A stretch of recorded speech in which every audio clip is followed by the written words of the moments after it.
তারা মানে লেখার ক্ষেত্রে যাতে লেখাটা ঘরের বাহিরে না চলে যায়, তাদের আয়ত্তটা ঠিক থাকে, লেখাটা যাতে সুন্দর হয়।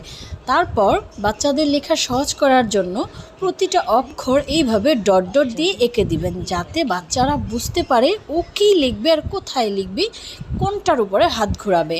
কারণ প্রথম থেকেই বাচ্চারা বুঝতে পারে না লেখাটা কিভাবে লিখবে, কারণ ওরা কিন্তু বাচ্চা, যাদের জন্য ওদের প্রথম থেকে শিক্ষাটা আমাদেরই ঠিক করে দিতে হয়।